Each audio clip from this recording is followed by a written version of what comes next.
Tonight, emergency crews continue to fight an out-of-control wildfire in Labrador. Hello from Churchill Falls, where there's relief in the air this evening instead of smoke. I'll bring you the latest on a wildfire that spread unease yesterday through this important company town. The Churchill Falls fire might be only a couple hours down the road from Labrador City and Wabash, but it's a stark reminder to residents to be prepared for upcoming emergencies. I'll have that story from Labrador West coming up. I'm happy to say that everybody in the community is safe, which is our #1 priority. Newfoundland and Labrador Hydro speaks to us tonight about the fire in its company town. This is CBC Here and Now.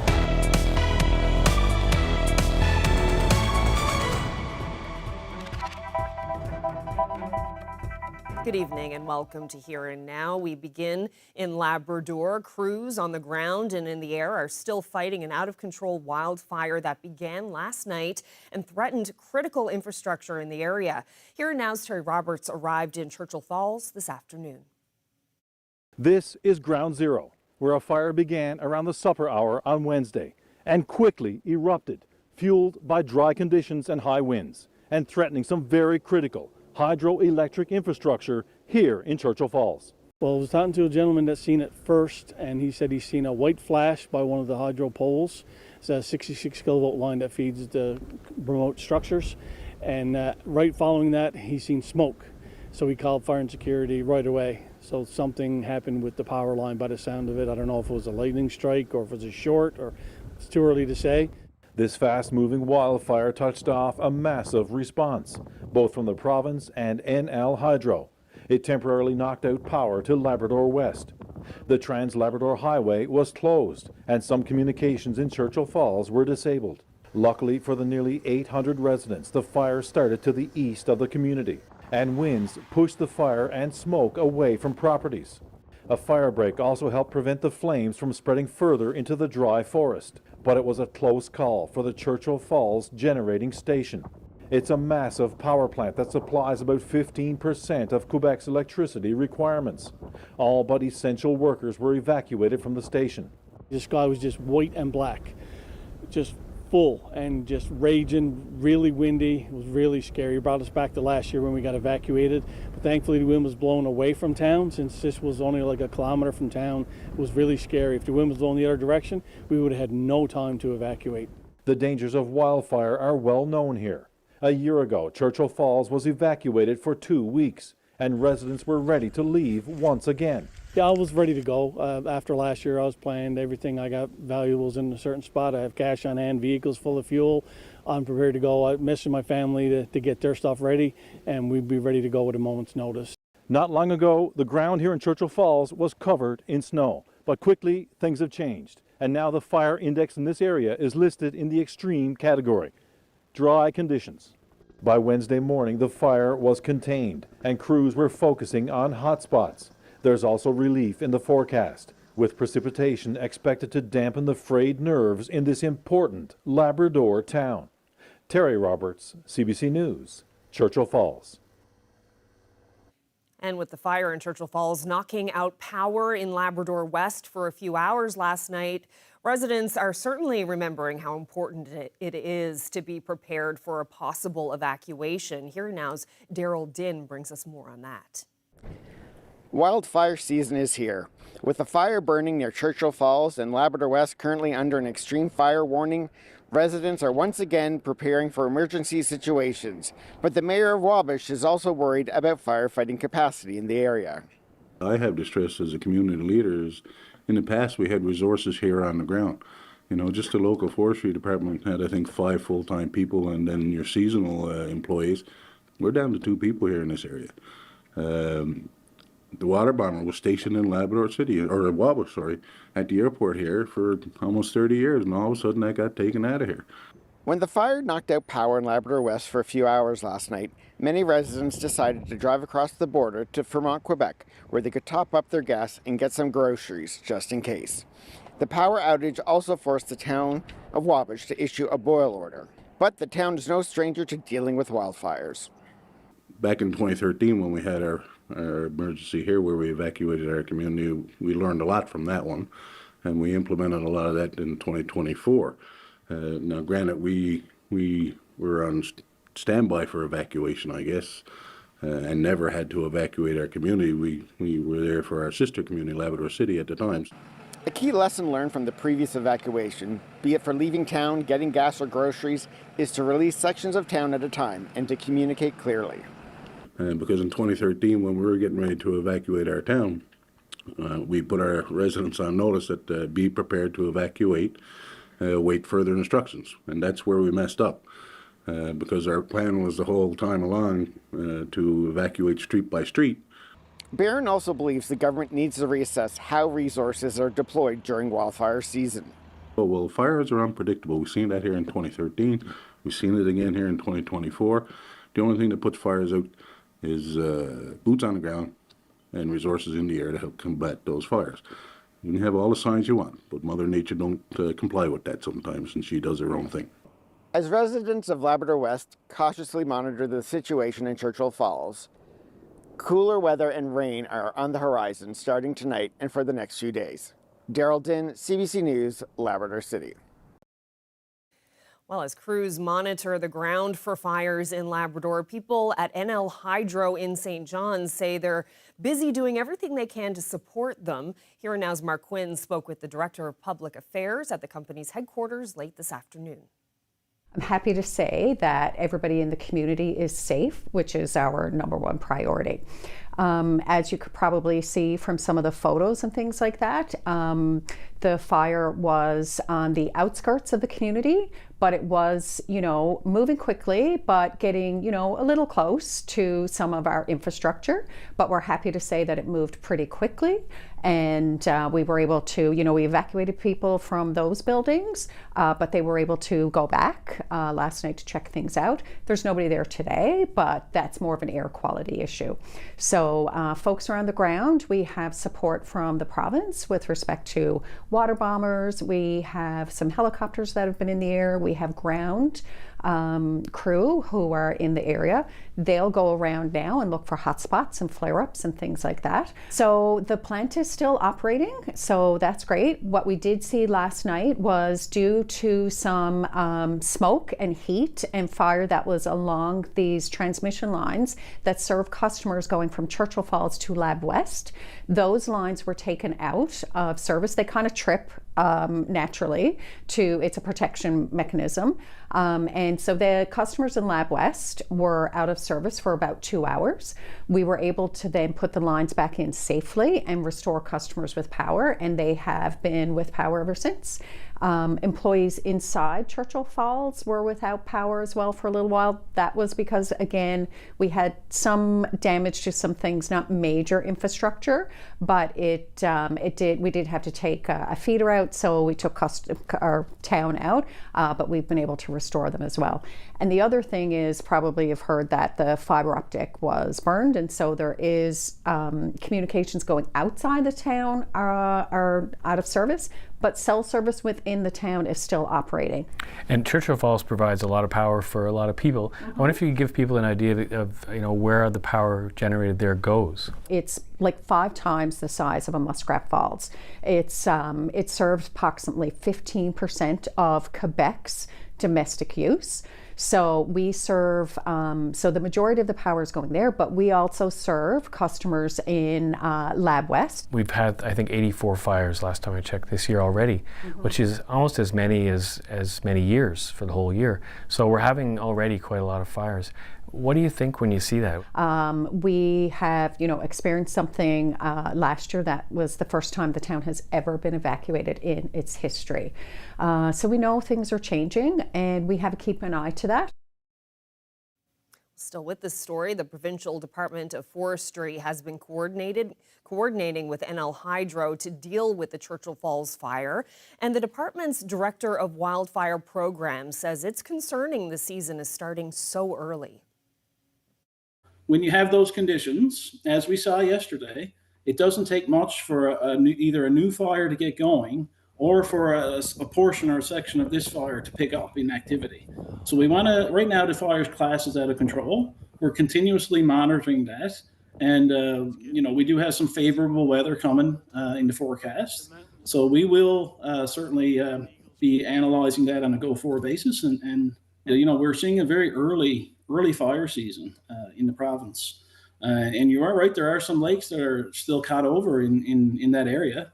Luckily enough, the water bombers, we had two water bombers on the fire yesterday. They were able to scoop out of the reservoir, which is essentially ice-free. So that wasn't a hindrance to us yesterday. But that being said, it just goes to show that, this is a very early fire season and people need to be sort of extra cautious. And Cody says there's also a new, much larger fire burning in a remote area of Labrador. We'll have more of my conversation with Craig Cody a little later in the show. Well, moving on now to some other news. Last fall, then Health Minister John Hogan announced federal funding was coming for agency home care support workers in this province, raising their wages from $17 an hour to $21 an hour over the next 5 years.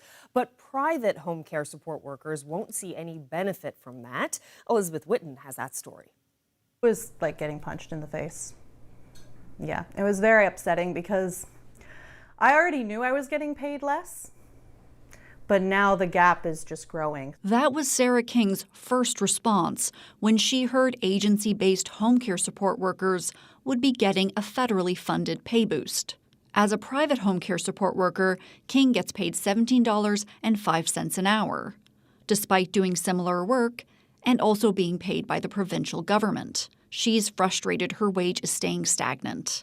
So every year now they're going to get a little bit more. And my wage has not increased since 2023. Minimum wage continues to go up, but my wage does not. She's been trying to get answers since December, when she started writing to her MHA John Abbott about her concerns with compensation. A month later, she got a reply from then Health Minister John Hogan. Hogan wrote the pay difference is because of the hiring requirements agency-based home care support workers have, which include first aid certification, medical clearance, tuberculin testing, reference checks, and a certificate of conduct, things a private home care support worker isn't required to have. Okay, that's fine. That is an explanation to why I would get paid less. But what about those of us that do have those things? As I said, I used to work for an agency. King recently paid out of pocket to keep her first aid certification up to date. Seeing the growing wage discrepancy and rising cost of living, she's considering leaving the profession entirely. King says that's ironic, given the pay boost was intended to encourage people to join the profession.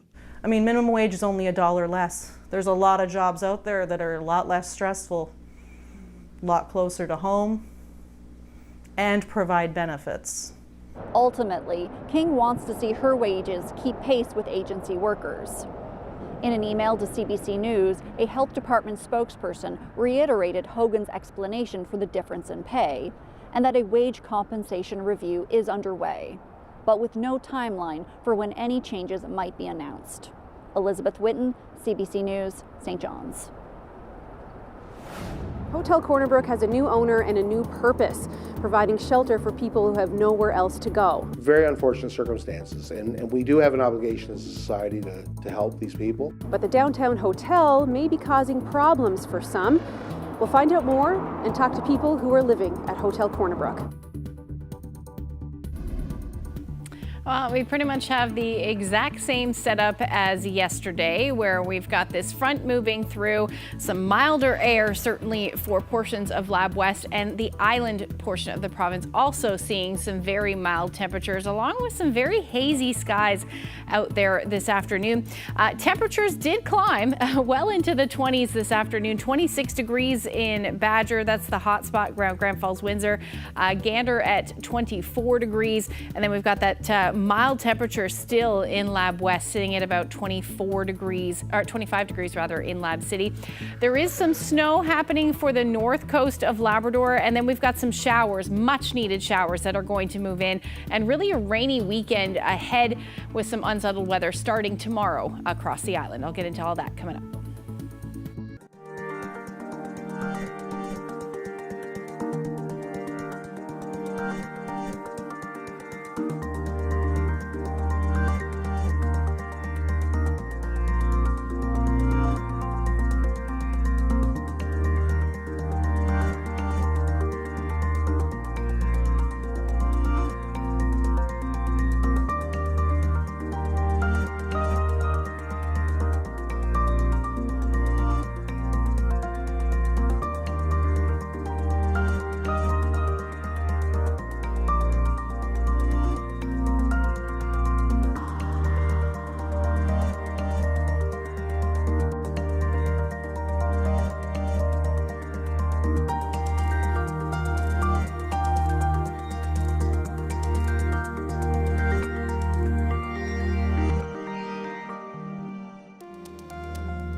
Well, now to the West Coast. Once a staple for tourists, Hotel Corner Brook has morphed into a necessity for the province's emergency shelter network.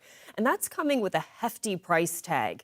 Based on information provided to CBC by Newfoundland and Labrador Housing, the organization has paid around $1.8 million to the hotel over the past year. While the city says crime in downtown Corner Brook is on the rise, housing advocates say this emergency shelter is critical right now. Here Now's Colleen Connors explains. Hotel Corner Brook on Main Street. It's been a staple for visitors to the city for decades, but recently its clientele has changed. Well, since the fall, the hotel has a new owner and a new purpose.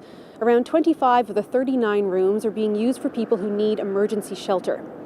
NL Housing is paying on average $5,000 a night for those rooms. This new arrangement has some reeling. We know that the province thinks this is a short-term problem, but 1 year, 2 years is too long to just have it operate like this. There is nowhere for people to live affordably. It's definitely not a hotel. I mean, it's a shelter. Zachary LaPrere is 28. He grew up in Corner Brook. Just went homeless. Really happened is I was staying at a place, and his relative come home, and she needed him at the house because he wasn't following the rules, and she wanted me at the house so she could have room for herself and her young feller. So that's how I got. That's how I ended up here. That was 11 months ago. Since then, every 30 days, he has to call NL Housing to extend his stay.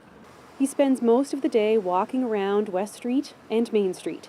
Just doors away, the mayor believes the location of the emergency shelter is a problem. We see more people, begging for money, committing petty crimes. We've been largely immune to things like violent crime and large problems, but it's something that I think that would be good to nip in the bud. Since 2022, RNC say there has been an increase in property crimes like theft and damage. Now they make a point to park on Main Street more often. Our officers have increased patrols in that area, and we look to have a higher visibility, make an impact on any type of petty crime activity such as property damage, theft. But it's still important that we receive information at the time an offense occurs. The city removed all the downtown parking meters recently because more than half of them have been vandalized. I'm sure that some of them are bored, some of them have addictions issues, some of them have mental health issues, and there don't seem to be the wraparound supports that are necessary for this kind of population. But advocates who support people who are homeless say the lack of affordable housing here is dire, and they have nowhere else to go. And they say this arrangement with the new hotel owner and Newfoundland and Labrador Housing is working.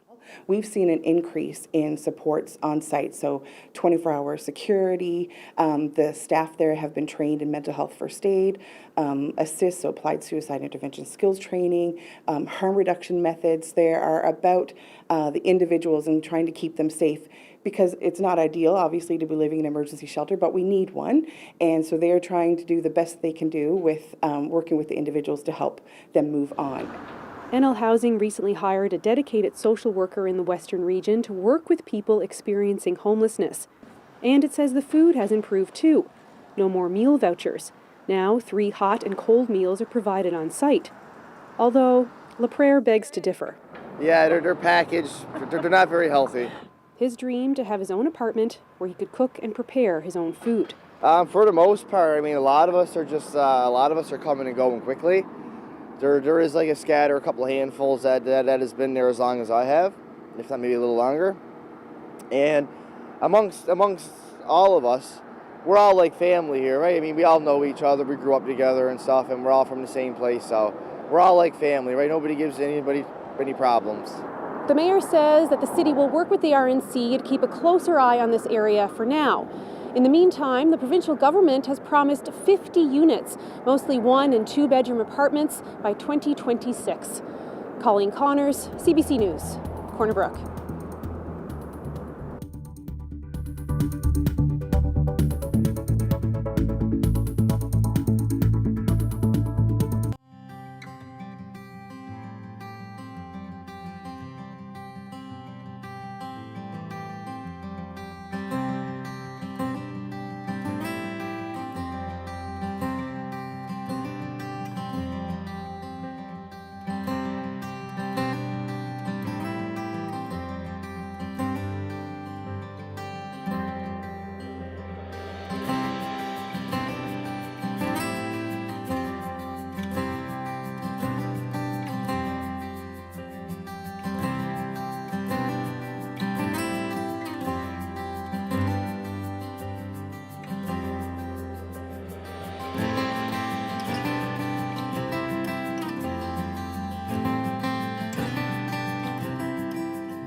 Ashley, more wildfire talk on the show tonight. And you were mentioning earlier that some favorable weather conditions could be on the way for those parts of Labrador.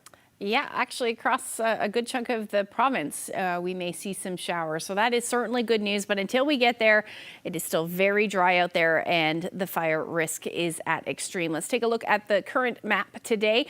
Still seeing most of western and central areas of Labrador under extreme fire risk. Now towards the coast, you're under moderate, and that's because you're seeing some, really for the north coast, you're seeing some snow today and much cooler temperatures than we have been seeing, but things are still very much dry out there. And then across the island portion of the province, moderate for the northern peninsula, otherwise anywhere from high to extreme fire risk for a good chunk, or for the rest of the island, I should say. But like I said, we are looking at some rain moving in. So this takes us through to Saturday morning. We can see not a whole lot of rain, but certainly some, anywhere from 5 to 10 millimeters possible in pockets. So it depends on where it hits. But at this point, that's what it's looking like by the time we get into Saturday morning. We may see a few showers tomorrow morning for the east, but most of that rain will be tomorrow night. And again, not a whole lot of it, only about a trace to 5 millimeters. Now, Saturday night into Sunday is really when we will see the majority of that rain move in.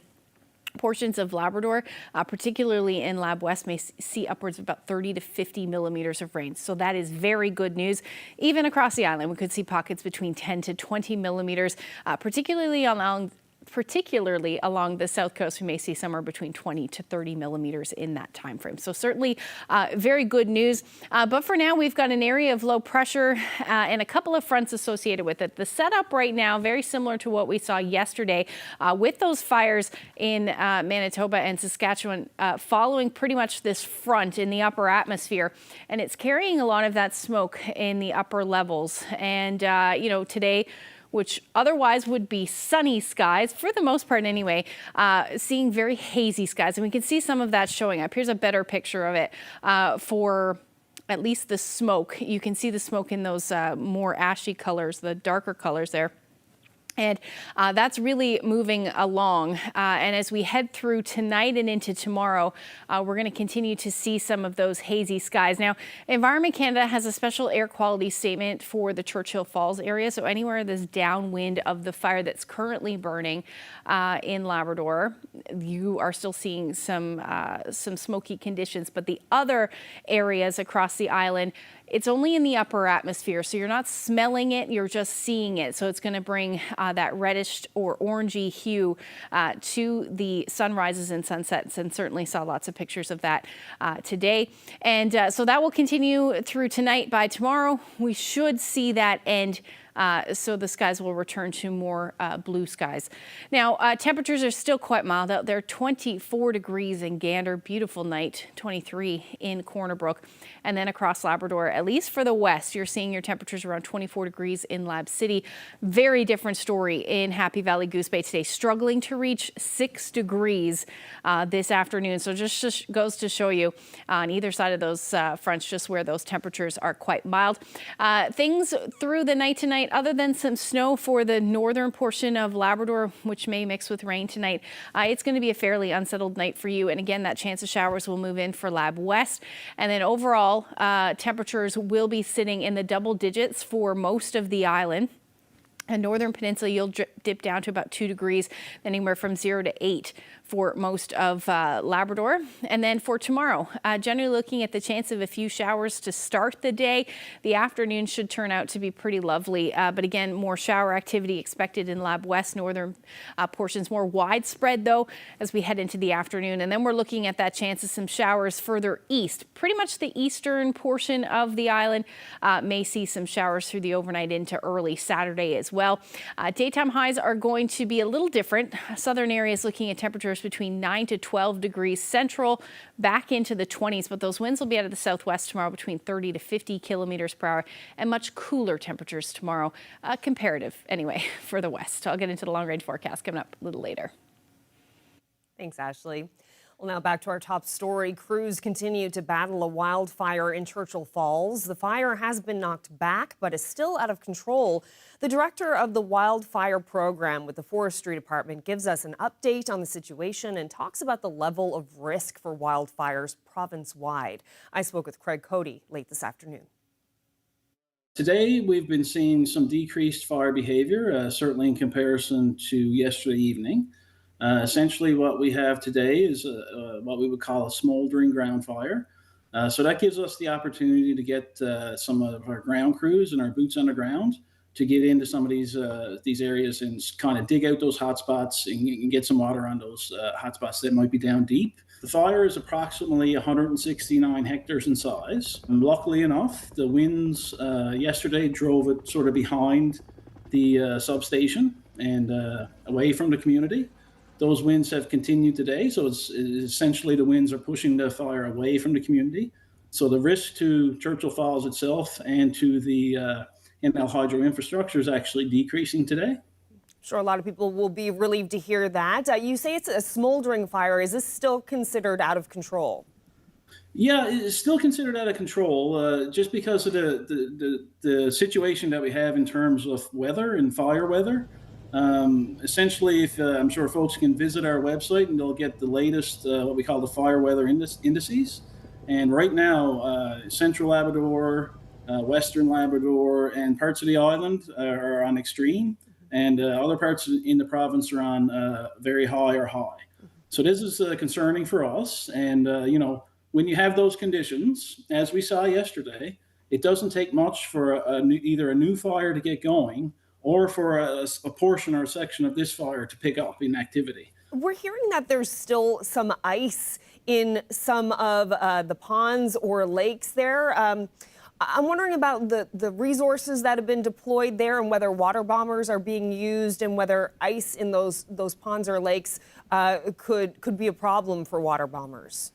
Right. So that goes to the point that, you know, we're seeing a very early fire season in the province.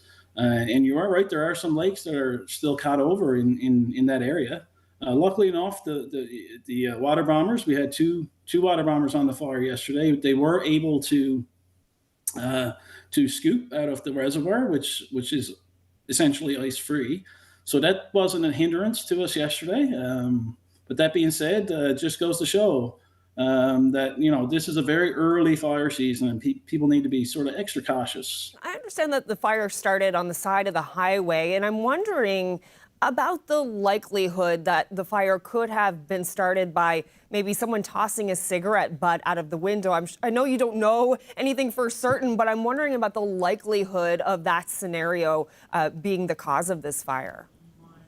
Yeah, sure. As you said, I can't say for certain how this fire started, but I can certainly say that the conditions that we're seeing right now, the conditions we saw yesterday, the fire weather indices are extreme. So we know that we're in dry conditions. We know that actually Central Labrador and Western Labrador are abnormally dry, and they have been in similar circumstances last year. So this is a continuing sort of trend that we're seeing. There wasn't a lot of snow in that area as there would normally be, so the snowpack was less. That plays a factor as well.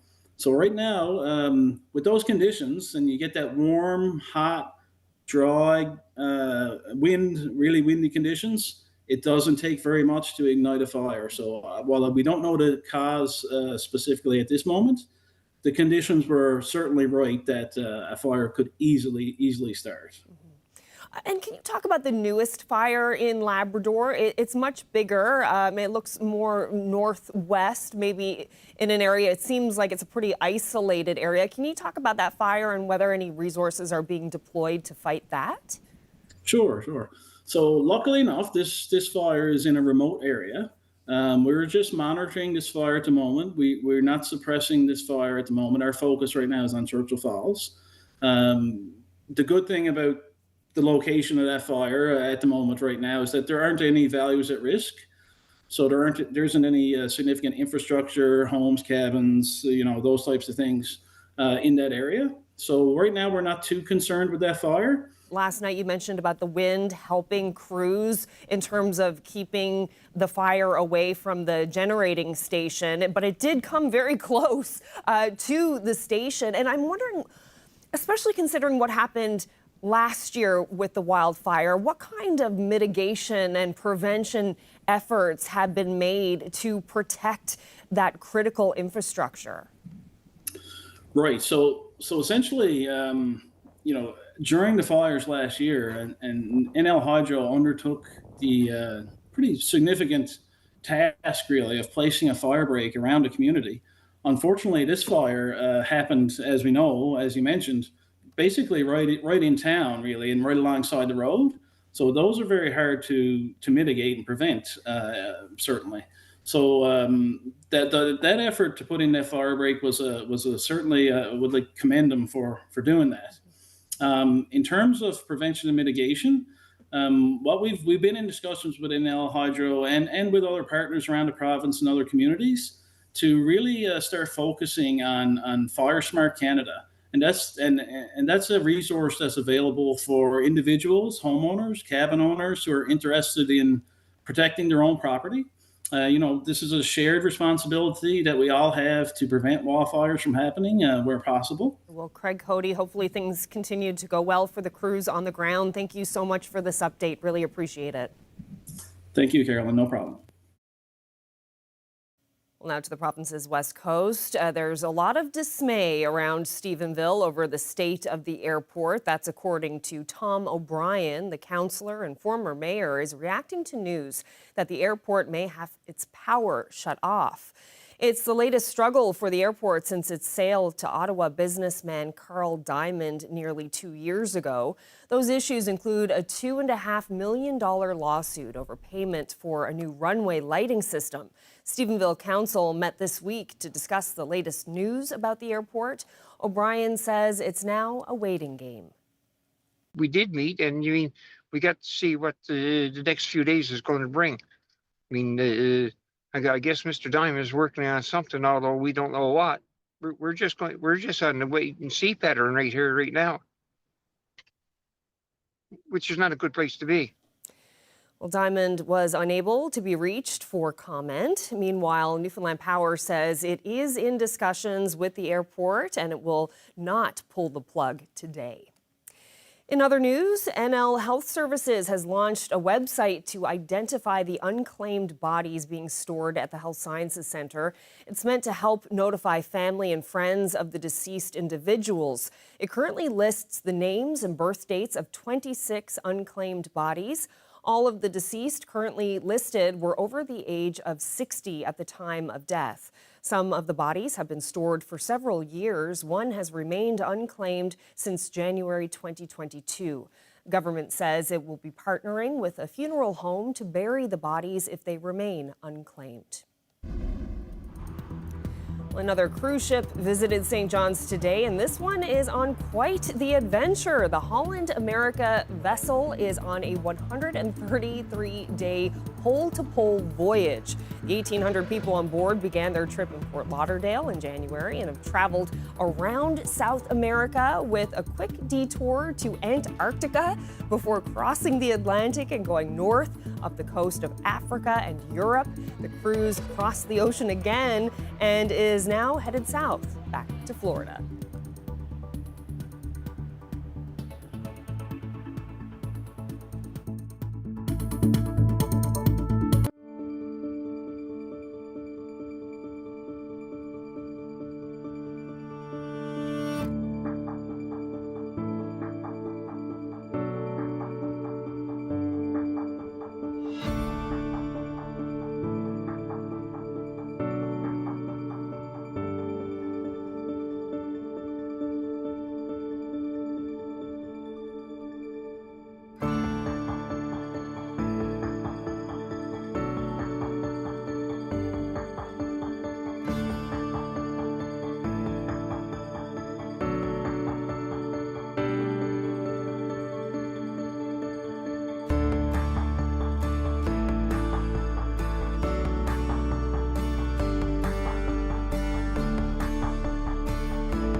For the past couple of years, the provincial government has been working on a plan to revamp the healthcare system and tackle the sector's workforce shortage. The CBC's Julia Israel has more.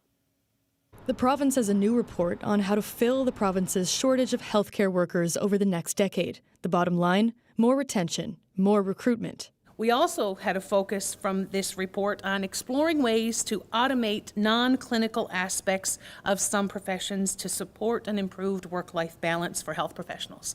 It allows a greater focus on patient care and will positively transform service delivery approaches. And if all recommendations are followed, the province should have an ideal amount of staff by 2032. However, the Registered Nurses Union says this report's data is several years old. The issue here at hand is that it's based on the core staffing, which what I mean by that is the number of registered nurses or nurse practitioners to a specific number of patients in their care. And that's based on decades. I mean like 30, 40-year-old data. So it's based on patients who were in hospital for surgery that today is done on an outpatient procedure. Coffey wants to see a focus on violence prevention. Without it, she says, recruitment won't work. This report, it says it's a dire forecast for nursing, the future of nursing in this province with the vacancies. And I would agree with the medical needs of patients have increased, but we have not increased the number of staff caring for those patients. And that's at the crux of all of this. But right now, what we're doing is we have a surge of patients and we're looking at our staff and saying, there is no more staff and you have to take on these extra patients. Government is expected to release more findings soon relating to predictions on the number of physician specialties not included in today's report. Julia Israel, CBC News, St. John's.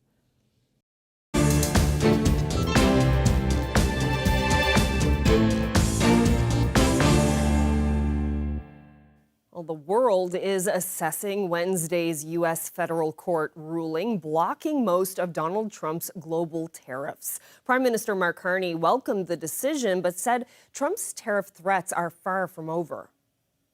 We recognize that our trading relationship with the United States is still profoundly and adversely threatened and affected by similarly unjustified 232 tariffs against steel, aluminum, and the auto sector. The trade court ruling blocked the 25% tariffs imposed on Canada, China, and Mexico. The White House attributed those to the flow of drugs and illegal immigrants into the U.S. The court was not asked to address tariffs imposed on some specific goods like cars, steel, and aluminum, which fall under a different law. Those still remain. And in addition to launching a court appeal, the White House was appealing to public opinion, denouncing Wednesday's ruling as the work of activist judges and insisting Trump's legal rationale was sound. We're right that America has been mishandled by other governments, that our tariffs are taking them to the table, and they're coming in with massive concessions, opening up their markets to our products. In 2024, our trade deficit in goods exceeded $1 trillion. Everybody agrees this is unacceptable. President Trump is delivering on his promise to fix this problem. Like so many Canadians without a family doctor, a 96-year-old Nova Scotia woman was fed up. After looking for years, she decided to take matters into her own hands and turned to the classifieds. Nicholas Sagan has more. This is kind of like your personal advertisement. Dorothy Lamont and her son Stuart, admiring their handiwork. On page 3 of the local paper, this ad titled "Seeking a Physician," written by Dorothy. It's her last-ditch effort to find a doctor after 3 years without one. I really didn't know what else to do. In the ad copy, Dorothy wrote, her goal is to not be a burden to the healthcare system or her family. Dorothy says in the past 9 years, she's had 5 doctors, all of whom retired or left the city. I should have a doctor, you know. A 96-year-old, there's sure to be problems.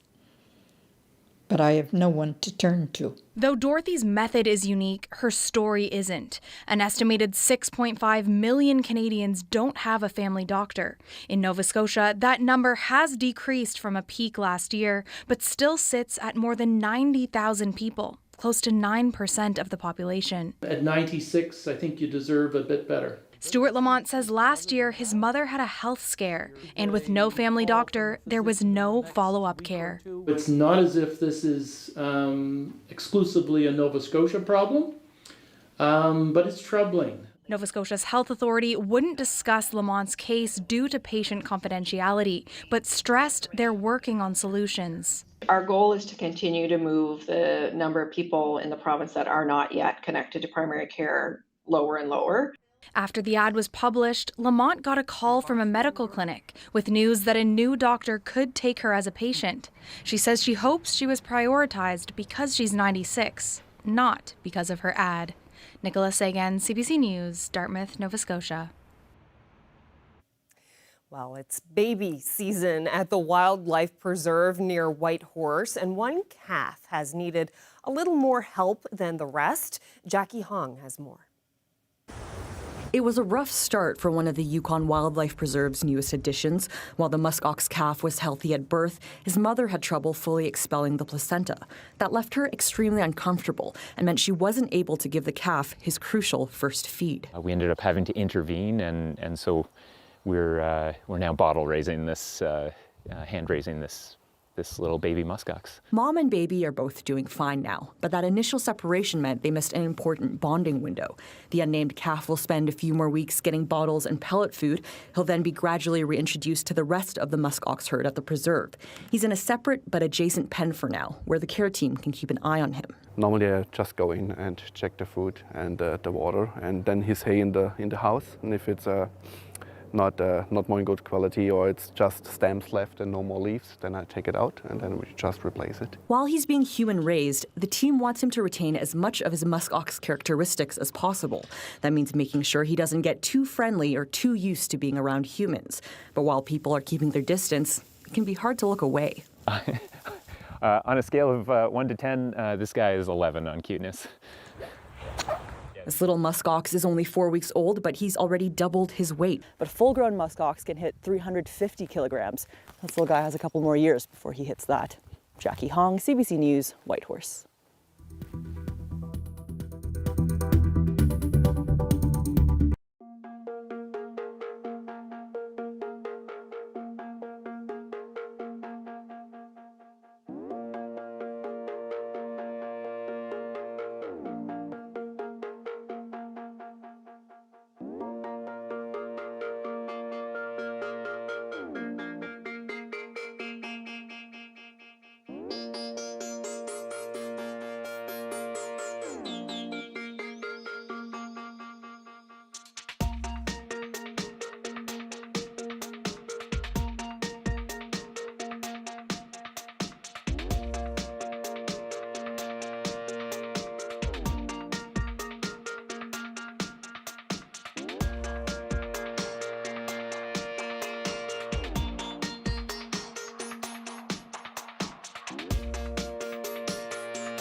for a look at the long-range forecast, and it's good that some cooler temperatures and some rain is on the way for parts of Labrador. But how is the weekend looking generally? Yeah, so a bit unsettled for most of us. So that rain that's going to move in across Labrador, we will eventually see some rain across the island as we get into Sunday. So let's take a look at what's going on. Friday night will be a little wet for basically the eastern portion. That went real quick. Let's go back. Let's see if that works. Okay, Friday evening. There's your Friday evening.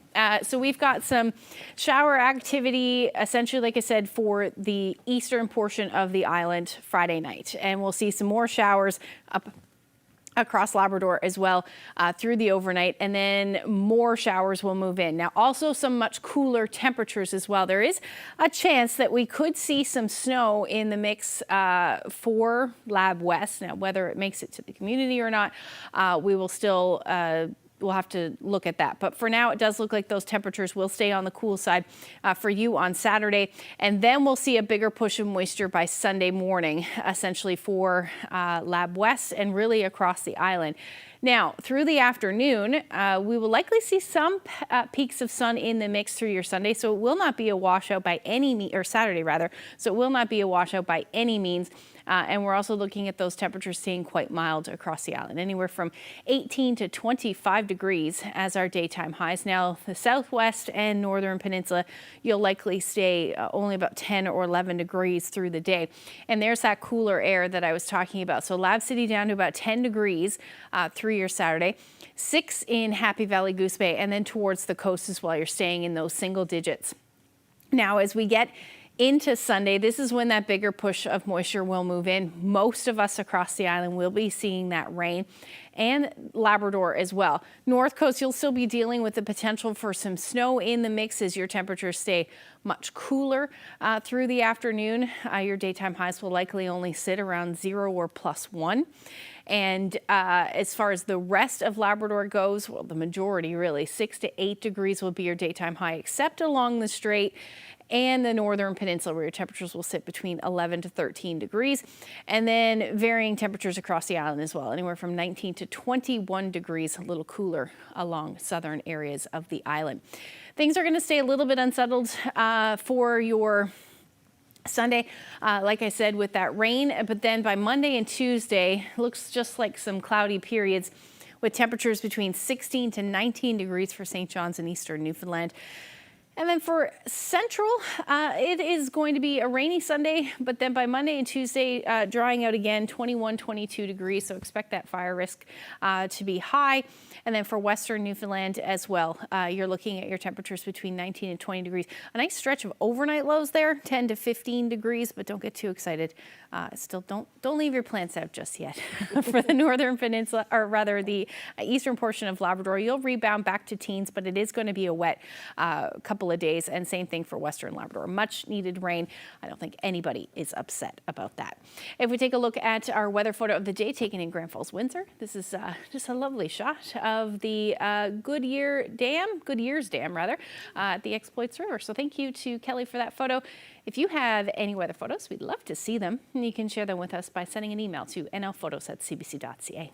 Beautiful. Thank you so much for that, Kelly. And good note about leaving your plants out, because it's easy to look at that forecast and be like, oh, I can leave my brand new plants that I just got at the plant store outside, but don't do it. Not yet. A couple more weeks. I've been burned by that before, or frozen. That's right. However you want to look at There it. you go. Anyways, yeah. Thank you so much for spending part of your evening with us. Good night.